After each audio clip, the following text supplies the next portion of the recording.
Very good morning to all my dear friends. मैं हूं Prashant Mavani. I hope you all are in good. आज 23 जून 2020 है, दिन है ट्यूसडे। दिन की शुरुआत करेंगे एडवेंचर के साथ। Adventure is worthwhile. Really adventure जो है ये वर्थवाइल हैं, इसके बहुत सारे बेनिफिट्स हैं।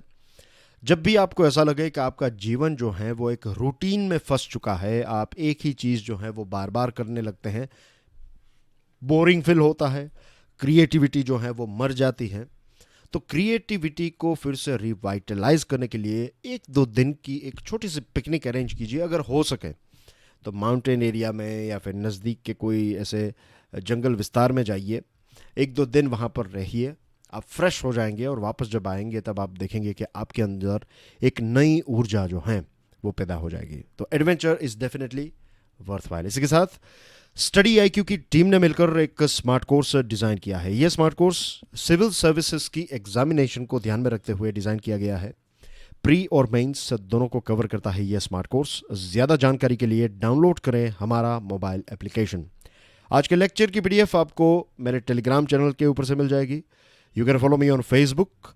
लेक्चर को दूसरे स्टूडेंट्स के साथ शेयर ज़रूर करें। वीडियो पसंद आता है then hit the like button.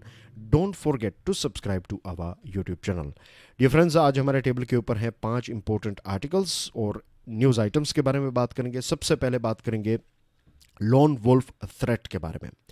Lone wolf का मतलब क्या होता है? लोन वुल्फ का मतलब यह है कि एक ऐसा एक्सट्रीमिस्ट, एक ऐसा ब्रेन वॉश्ड आतंकवादी जो अकेला है और कहीं पर भी वो अटैक कर सकता है।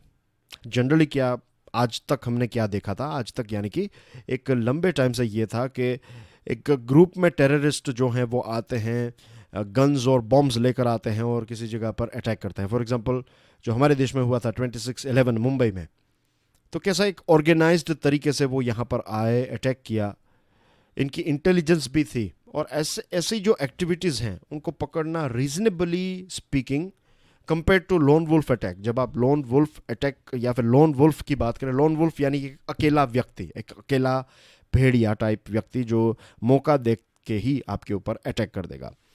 ये बेसिकली ये पूरी जो न्यूज़ आइटम है या फिर ये करंट अफेयर जो है वो यूके के साथ जुड़ा हुआ है। यूके में अभी एक रेडिंग नाम का एरिया है, वो लंदन का एक पार्ट है। रेडिंग रेडिंग यूनिवर्सिटी भी काफ़ी फेमस है। इसको रीडिंग नहीं कहते, इसको रेडिंग कहते हैं। तो एनीवे ये जो रेडिंग है, तो यहाँ पर एक पार्क में नाइफ अटैक हुआ है। एक अकेला व्यक्ति आया, नाइफ लेकर आया और वहाँ पर बैठे हुए कुछ लोगों के ऊपर इस व्यक्ति ने जानलेवा हमला किया। तो ये एक रिमाइंडर है यूके और दुनिया के लिए कि आजकल दुनिया के अलग अलग देशों में इस प्रकार के अटैक जो हैं वो काफ़ी बढ़ चुके हैं और इनको पकड़ना जो है वो नियरली इम्पॉसिबल हो चुका है। क्योंकि ये लोग करते क्या है, ऑनलाइन हैंडलर्स जो होते हैं इनके, ये ऑनलाइन हैंडलर्स इनको रेडिकलाइज करते हैं, ब्रेन वॉश करते हैं। इनको ऐसी वीडियो क्लिप्स और मटेरियल्स प्रोवाइड किया जाता है जो लोगों को या फिर इस प्रकार के ब्रेन वॉश्ड लोगों को ऐसा लगता है कि ये रियल मटेरियल है। ये बहुत ही एक पूरी इनकी टीम है, एडिटर्स मिलकर चीज़ों को एडिट करते हैं, मैनिपुलेट करते हैं। इस प्रकार की चीज़ें बनाई जाती हैं कि जो लोग हैं उनको एक प्रकार से फेक इन्फॉर्मेशन उनको दी जाती है और बताया जाता है कि देखिए हमारी कम्युनिटी के साथ क्या क्या हो रहा है, अगर हम ये नहीं करेंगे तो फिर क्या, मीन्स ऊपर वाले ने ये बताया है, रिलीजियन और इन सारी चीज़ों का नाम लेकर फिर जो वो लोग ब्रेन वॉश हो जाते हैं तो उनको ब्रेन वॉश किया जाता है और उसके बाद उनसे इस प्रकार के काम जो हैं वो करवाए जाते हैं। ये जो व्यक्ति हैं ये लिबियन नेशनल था या फिर लिबियन नेशनल हैं और 25 साल का ये लड़का है और इसको गिरफ्तार किया गया है। MI5 यानी कि यूके की जो इंटेलिजेंस एजेंसी है उसकी नज़र में तो ये व्यक्ति था ही, लेकिन एक कोऑर्डिनेटेड टेरर अटैक को आप रोक सकते हैं। एक लोन वुल्फ जो है वो कब क्या करेगा आपको कैसे पता चलेगा? मीन्स तो एक बात तो अच्छी है कि ये जो यूके की ये जो सीक्रेट सर्विस है उन्होंने बहुत सारे ऐसे अटेम्प्ट्स जो हैं उनको फॉइल किया है। आपकी स्क्रीन के ऊपर एक बहुत ही फेमस जगह है, राइट, यूके की पार्लियामेंट यहाँ पर देख सकते हैं और ये एक ब्रिज है। तो यहाँ पर 2017 में एक बहुत बुरा हादसा हुआ, 6 लोगों को मार डाला एक खालिद मसूद नाम के व्यक्ति ने और 40 जितने लोगों को इसने इंजर्ड किया और उसके फाइनली पुलिस ने इस खालिद मसूद को गोली से मार दिया। लेकिन उससे पहले इस व्यक्ति ने टोटल 40 लोगों को इंजर्ड किया और 6 लोगों की मृत्यु की, 6 लोगों की मृत्यु की। या फिर हत्या की बेसिकली। तो ये ऐसा कैसे कर पाया? क्योंकि किसी को मीन्स ये कार लेकर आते हैं और इस प्रकार के लोग जो हैं रेडिकल्स, ये लोन वुल्फ टाइप, तो कार लेकर आते हैं फुटपाथ और पेमेंट के ऊपर चलने वाले लोगों के ऊपर कार जो है वो चला देते हैं, मैक्सिमम डैमेज करने की कोशिश करते हैं। और अनफॉर्चुनेटली ये चीज़ हमें फ्रांस में देखने को मिली थी, यूएसए में देखने को मिली, फिर जर्मनी में ऐसे कुछ इंसिडेंट्स हुए हैं, दूसरे देशों में भी इस प्रकार की चीज़ें हमें देखने को मिली हैं। ठीक है कि कुछ एजेंसीज इनको इनके इनके अटेम्प्ट्स को अनफॉइल कर पाती हैं। ये जो व्यक्ति हैं, जो लेटेस्ट ये रेडिंग में जो अटैक हुआ है, तो उसमें जो व्यक्ति शामिल हैं वो भी MI5 के रडार में था। इससे पहले जो दूसरे अटैक्स हुए हैं तो ऐसे भी लोग, खालिद मसूद भी उनके रडार में था, लेकिन ऐसे लोगों के खिलाफ ऐसा कोई खास एविडेंस नहीं मिलता है जिसके आधार पर इनके ऊपर कार्यवाही की जाए। तो ये लोग छूट जाते हैं और उसके बाद ये जब वो छूट जाते हैं फिर से वो हैंडलर्स के कनेक्शन में आते हैं और फिर हैंडलर्स जो हैं वो उनको मोटिवेट करते हैं कि this is the right time, आपको परेशान करती रहेगी police and things like that. तो this is how it works. तो लोन वुल्फ अटैक एक बहुत बड़ा सिक्योरिटी चैलेंज है। हमारे देश में भी आपने एक फ़िल्म देखी होगी, आई थिंक हॉलीडे, और ये फिल्म जो है वो साउथ की भी एक फिल्म है, थुपक्की और समथिंग उसका नाम था। तो उसमें स्लीपर सेल बताए जाते हैं, स्लीपर सेल। तो स्लीपर सेल तो वैसे भी एक ऑर्गेनाइज्ड तरीके से काम करते हैं, लेकिन ये ऐसे लोग भी, आप इनको स्लीपर सेल भी कह सकते हैं, ये अकेले इस प्रकार के अटैक्स करते रहते हैं। होप तो ये चीज़ आपको पता चल गई होगी। आपको इसके ऊपर से प्रश्न पूछा जा सकता है, खास करके उन सारे स्टूडेंट्स को जो इंडियन पुलिस सर्विसेज और स्टेट पुलिस सर्विसेज की प्रिपरेशन कर रहे हैं, उनको वे आउट ऑफ अनडेलिनेटेड बॉर्डर्स, ये नेपाल और इंडिया के बीच में जो इश्यू चल रहा है उसको लेकर बहुत ही खूबसूरत, बहुत ही to the point, interesting facts के साथ लिखा गया एक आर्टिकल है। The root of misunderstanding between India and Nepal lies in a treaty.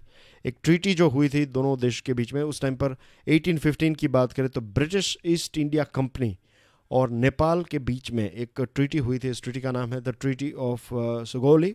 इसके बारे में हमने कुछ हफ्तों पहले विस्तार से चर्चा की थी।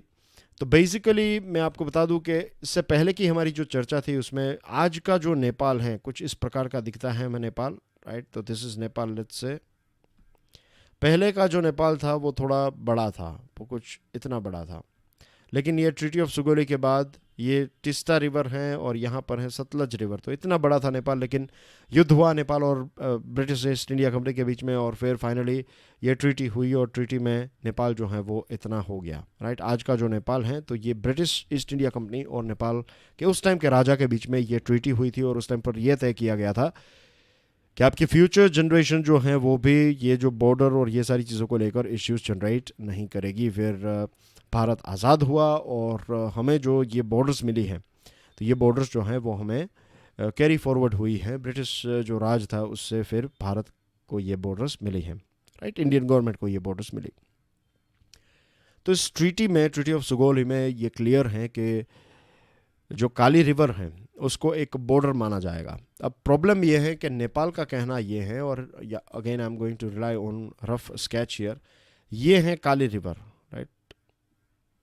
और यहाँ पे है नेपाल, यहाँ पर है हमारा उत्तराखंड या फिर आप कह सकते हैं इंडिया। अब नेपाल का कहना ये है कि ये वाली जो रेड लाइन मैंने आपकी स्क्रीन के ऊपर दोहरी जो की है, this is not Kali river. Kali river उनका कहना यह है कि थोड़ी इस साइड है। नेपाल का कहना यह है कि काली रिवर यहाँ पर है, ये वाली जो रिवर है ये काली रिवर नहीं है। तो इसको लेकर इश्यू हो रहा है। आपकी स्क्रीन के ऊपर आप देख सकते हैं कि this is Kala Pani reason.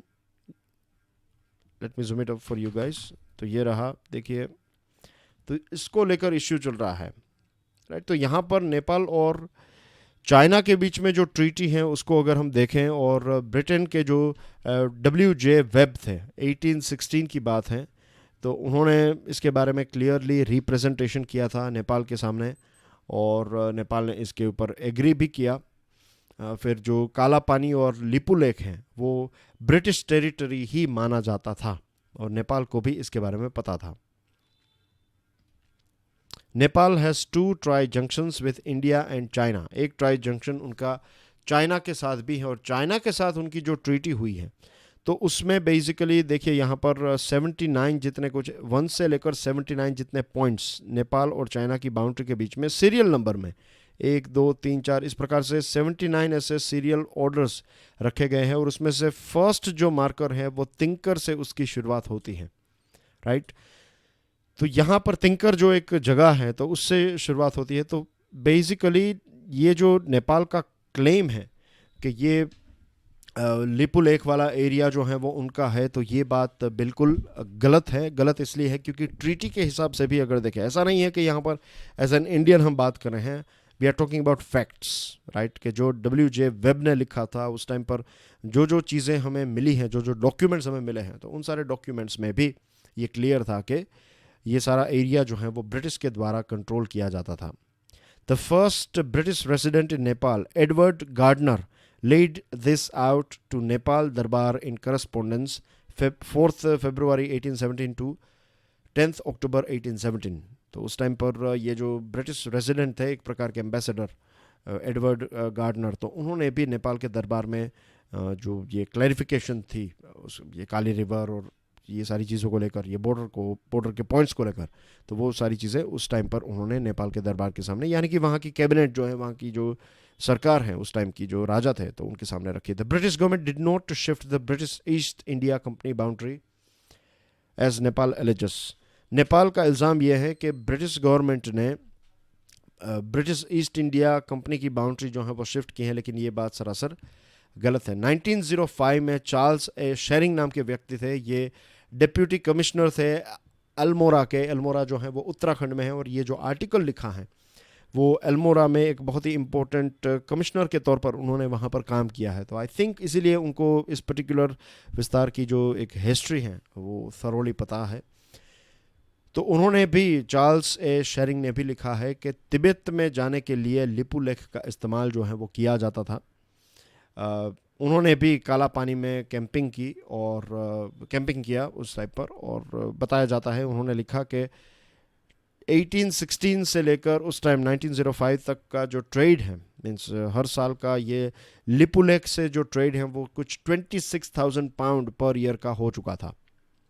1954 में ट्रेड एग्रीमेंट हुआ इंडिया और चाइना के बीच में, और इस ट्रेड एग्रीमेंट में भी ये वाला एरिया जो है काला पानी और लिपु लेक जो है उसको एक बहुत ही इंपॉर्टेंट पास के तौर पर देखा गया, और यहाँ से व्यापार और जो धार्मिक यात्री हैं वो यहाँ से ट्रैवल करेंगे, तो इसके बारे में भी इस 1954 के ट्रेड एग्रीमेंट में लिखा गया है। तो उस टाइम पर भी नेपाल ने कुछ नहीं बताया। काला पानी में 1956 में पुलिस की पोस्ट भी क्रिएट की गई थी, तो उस टाइम पर भी नेपाल ने कुछ नहीं कहा। ऑल ऑफ द सडन जो है नेपाल इसको लेकर नाराज़ हो चुका है। बहुत सारे ऐसे एविडेंस हैं, right. Principles of international law के हिसाब से ब्रिटेन और इंडिया का जो क्लेम है उसको ही ज़्यादा सपोर्ट मिलेगा, क्योंकि डॉक्यूमेंट्स जो हैं वो इंडिया के फेवर में हैं।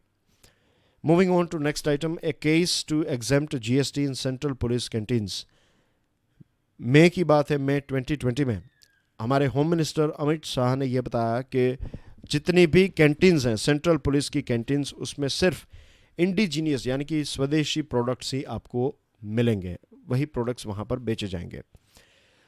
ये जो सेंट्रल पुलिस कैंटीन्स हैं वो सेंट्रल आर्म्ड पुलिस फोर्स के द्वारा CAPF के द्वारा चलाई जाती हैं। CAPF की बात करें तो CAPF आपके सिलेबस का पार्ट है, खास करके अगर आप UPSC की सिविल सर्विसेज की प्रिपरेशन कर रहे हैं तो आपको पता होना चाहिए कि CAPF जो है उसमें central reserve police force CRPF, BSF यानी कि border security force, central industrial security force CISF, Indo Tibetan border police यानी कि ITBP, सशस्त्र सीमा बल, आसाम राइफल्स और ब्लैक कैट कमांडोज जो हैं नेशनल सिक्योरिटी गार्ड्स, तो ये सारे के सारे जो हैं वो CAPF के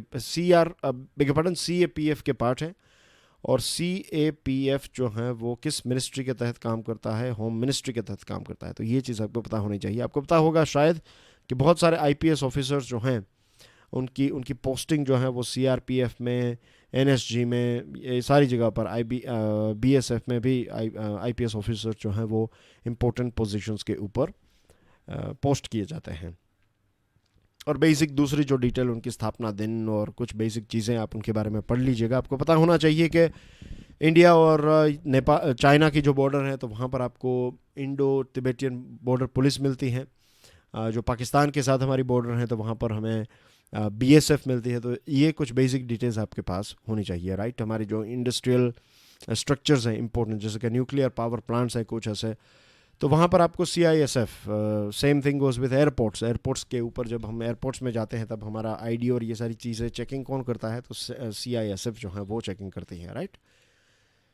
ओके, तो अब डिटेल्स कुछ फैक्ट्स को देख लेते हैं।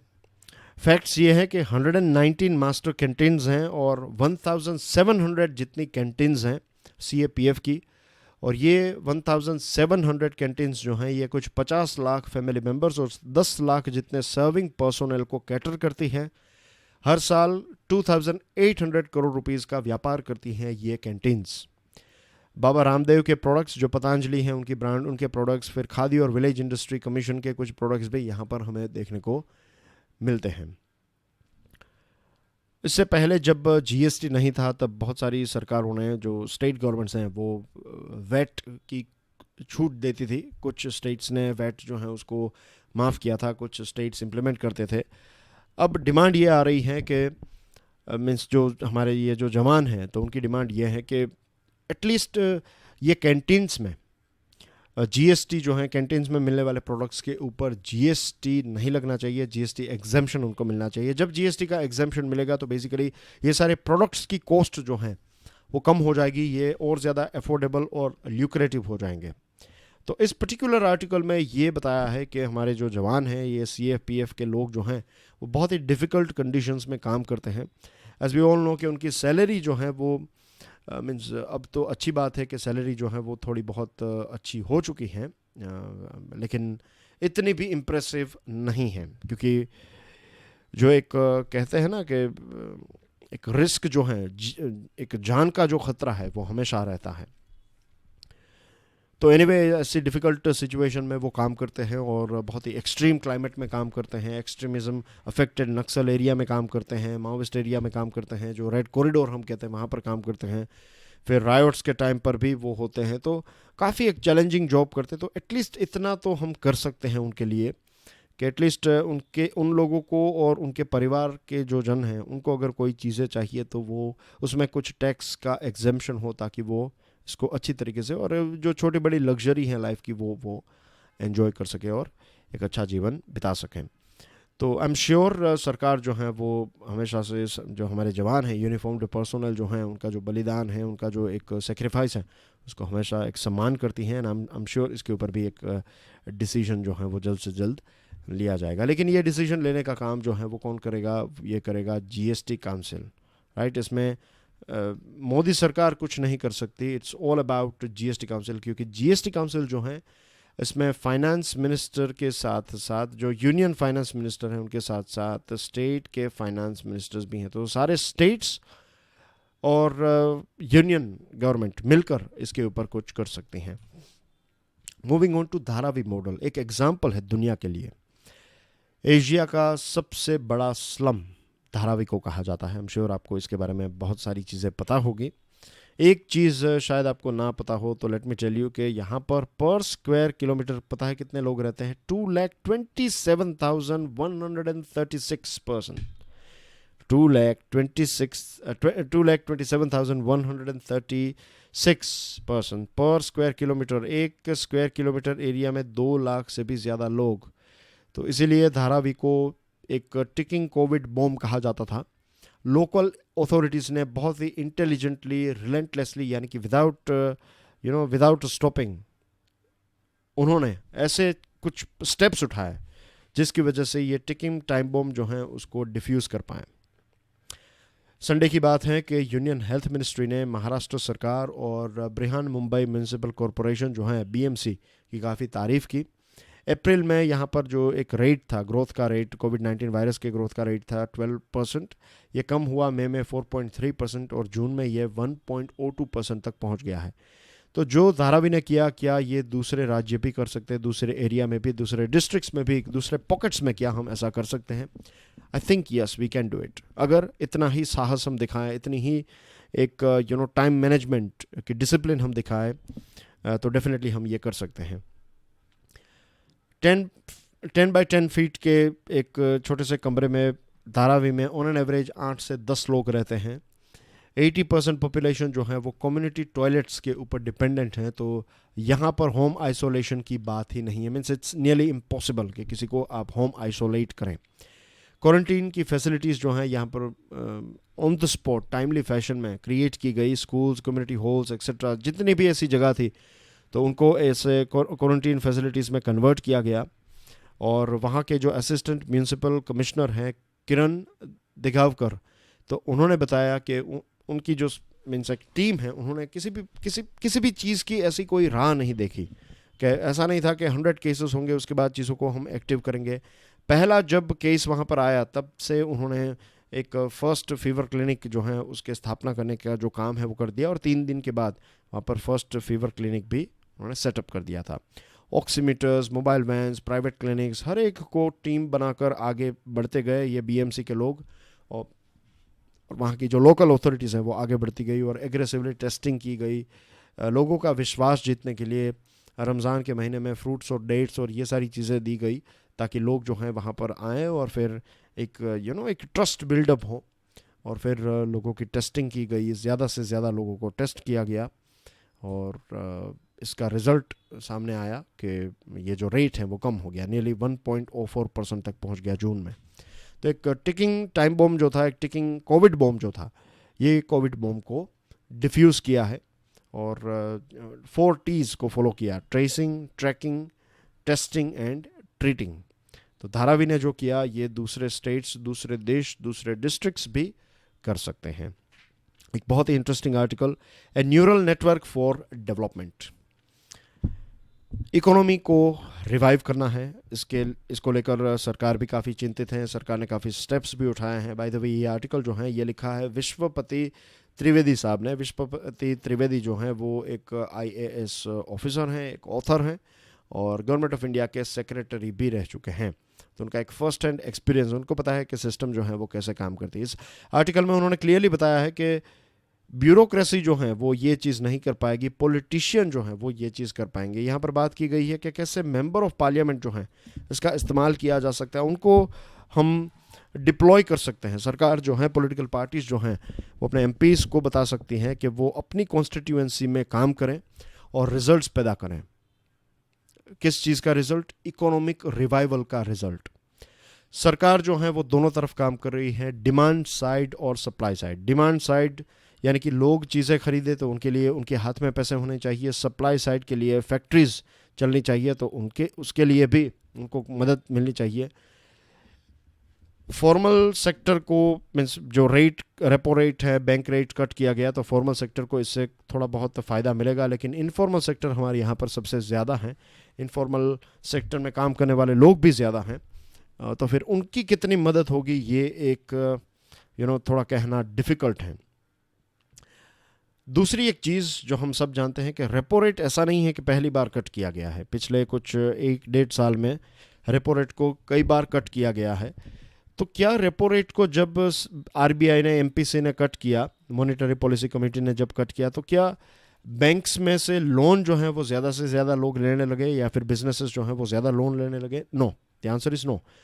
तो इसका मतलब ये है कि बैंक, RBI जो है वो रेपो रेट कट कर रही है, बैंक रेट कट कर रही है। SBI फॉर एग्जांपल जो हैं, मैं सिर्फ SBI की बात नहीं, हर एक बैंक की बात है, SBI का तो सिर्फ नाम यहाँ पर है। तो RBI ने तो रेपो रेट कम किया, लेकिन SBI जो है उन्होंने इंटरेस्ट रेट को इतना ज़्यादा कम नहीं किया। अगर RBI ने लेट्स से 2% रेपो रेट को कम किया तो SBI ने सिर्फ 0.5% जितना ही रेपो रेट को कम किया है। तो ट्रांसमिशन लो है, ट्रांसमिशन जहाँ पर हैं तो वहाँ पर उतना ज़्यादा एंथुजियाज्म भी नहीं है। ऐसा नहीं है कि जब आप रेपो रेट, जनरली ऐसा होता है कि रेपो रेट कम करते हैं तो लोग ज़्यादा लोन्स बोरो करेंगे, लेकिन ऐसा हो नहीं रहा है। दूसरी तरफ फिस्कल, ये मॉनेटरी पॉलिसी की बात हो गई। फिस्कल पॉलिसी की बात करें तो MG नरेगा में और ज़्यादा पैसे दिए जाएंगे, तो दैट्स अ गुड थिंग। इससे रूरल कम्युनिटी के हाथ में पैसे आएंगे। ये पैसे जब उनके पास आएंगे तब वो पैसे खर्च करेंगे, जब वो पैसे कमाएंगे तो एक सेंस ऑफ वेलबींग भी उनके अंदर होगा। तो ये कुछ अच्छी बातें हैं। इससे डिमांड जो है ये बूस्टअप होगी, राइट। सप्लाई को बूस्टअप करना भी उतना ही ज़रूरी है। अगर लोन नहीं लेंगे लोग तो फिर बिजनेसेस जो हैं वो इन्वेस्ट कैसे करेगा? अगर इन्वेस्ट नहीं होगा तो फिर जॉब्स जनरेट नहीं होगी। तो इसके लिए सरकार को बहुत सारे जो बॉटलनेक्स हैं, जो बहुत सारे हर्डल्स हैं, उसको रिमूव करने की आवश्यकता है। बैंक्स को यहाँ पर थोड़ा रिस्क उठाना पड़ेगा, लेकिन बैंक्स का प्रॉब्लम यह है कि अगर बैंक्स रिस्क उठाती है और लोन देने लगी तो फिर लॉन्ग टर्म पर यह होगा कि जब ये लोन लेट्स से एनपीए हो जाएगी तो फिर एक इंक्वायरी बिठेगी और फिर बैंक मैनेजर्स और जो डिसीजन मेकर्स हैं उनको फिर उनके ऊपर इन्वेस्टिगेशन होगी और बताया जाएगा कि आपने उनको लोन क्यों दी, ये अकाउंट ऐसा था फिर भी लोन दी गई। तो ऐसे माहौल में बैंकर्स जो हैं वो भी डिसीजन लेने से थोड़े बहुत घबराते हैं। तो ये एक बहुत ही ट्रिकी सिचुएशन है। तो यहाँ पर सॉल्यूशन ये प्रोवाइड किया है इस आर्टिकल में कि हमारे देश में टोटल 543 लोकसभा के एमपीज़ हैं, मेंबर ऑफ पार्लियामेंट। बीजेपी के 274 हैं, 50% से ज़्यादा। एनडीए पार्टनर्स को मिला ले तो 349 है, और ऊपर से आप राज्यसभा के एमपीज़ को भी ऑन बोर्ड ला सकते हैं। तो इतने सारे एमपीज़ जो हैं वो अपनी अपनी कॉन्स्टिट्यूंसी अगर संभाल लें, अगर उनको पार्टी हाईकमांड ये रिस्पॉन्सिबिलिटी दे दे कि आप ये देखिए कि आपके कॉन्स्टिट्यूंसी में एमजी नरेगा का काम कैसे चल रहा है, अनएम्प्लॉयमेंट का काम जो है मीन्स अनएम्प्लॉयमेंट को दूर करने के लिए क्या क्या चीज़ें की जा रही हैं, फार्म प्रोड्यूस प्रोक्योरमेंट हो रहा है या नहीं, agriculture produce, harvesting, storing, transportation, ये सारी चीज़ें अगर एक एमपी जो हैं ग्रास रूट लेवल पर यहाँ से वहाँ जाते वक्त मीन्स जाने लगे, और ये जो बिजनेस एज यूजुअल हैं कि ऑफिस से बैठे बैठे नहीं, एमपी खुद जाएं वहाँ पर, देखें अपनी पूरी टीम को लेकर जाएं। जब ऐसा वो करेंगे तो चीज़ें जो हैं वो और ज़्यादा स्पीडीली होने लगेगी। और आप सोचिए कि हर एक एमपी अगर अपनी अपनी कॉन्स्टिट्यूंसी को संभालें, ब्यूरोक्रेसी जो है उसका एक लिमिटेड काम है, ब्यूरोक्रेसी सारी चीज़ें नहीं कर पाएगी। लेकिन अगर एक एमपी आ गया वहाँ पर राइट, और एमपी ने अगर छोटी बड़ी चीज़ों को अपने हाथों में लिया और जो भी बॉटल नेक्स हैं उसको सॉर्ट आउट करने की कोशिश अगर वो करने लगें तो चीज़ें जो हैं वो काफ़ी चेंज हो सकती हैं। हमारे for example let me give you best example कि ये जो लेबर की बात है, आज बहुत सारी कंपनीज क्या कह रही हैं, अगर आपने daily financial news analysis follow करते तो आपको पता होगा कि लेबर की सप्लाई जो है वो एक बहुत बड़ा इश्यू है। तो जो बिहार और उत्तर प्रदेश के जो एमपीज़ हैं वो वैसे भी तमिलनाडु, महाराष्ट्र, केरला, दूसरे स्टेट्स के एमपीज़ को जानते पहचानते हैं, मिलते बैठते हैं। तो उनके साथ डायरेक्टली फ़ोन पर बात की जा सकती है कि आपके एरिया में कितनी शॉर्टेज है, या फिर महाराष्ट्र के कोई एमपी जो हैं उनको अपनी कॉन्स्टिट्यूंसी में कुछ लेट्स से 20,000 लोग चाहिए, वो फैक्ट्रीज़ के ओनर्स के साथ जाकर मिलकर बात करेंगे, बताएंगे क्या इशू है, तो बताएंगे कि हमारे यहाँ पर लेबर का इशू है। ओके, किस प्रकार के कहाँ से लोग थे, तो बताया कि महाराष्ट्र से, बिहार से थे। ओके ठीक है, बिहार के 2-3 एमपीज़ के साथ बात करेंगे कि देखिए हमारे यहाँ पर इतने लोगों की आवश्यकता है, मैं यहाँ से बस भेज रहा हूँ, 3-4-20 जो भी हैं इतने लोग मुझे चाहिए, आप यहाँ पर भेजिए। आई कैन एश्योर यू कि इनकी देखभाल की जाएगी, अगर इनको कोविड-19 या ऐसा कुछ हुआ तो दवाई और सारी चीज़ें हम प्रोवाइड करेंगे, फूड प्रोवाइड करेंगे, सारी चीज़ें दोनों एमपीज़ जो हैं डिस्कस कर सकते हैं। तो आप सोचिए कितना फटाफट काम जो है वो होने लगेगा। तो ऐसे कुछ स्टेप्स उठाए जा सकते हैं। काफ़ी इंटरेस्टिंग आर्टिकल है, मुझे तो बहुत ही पसंद आया ये आर्टिकल। और एक और चीज़ है कि एमपी जो हैं ये उनका कितना अच्छा परफॉर्मेंस है, उस हिसाब से एक पूरा ट्रैक रिकॉर्ड उनका तैयार किया जा सकता है, और based on their performance next ticket उनको देनी चाहिए नहीं देनी चाहिए, उसके लिए भी पार्टी डिसीजन ले सकती हैं। न्यूज़ आइटम की बात करें तो इंडिया में जो पर लाख पॉपुलेशन में जो कोविड केसेस हैं वो दुनिया में सबसे कम है।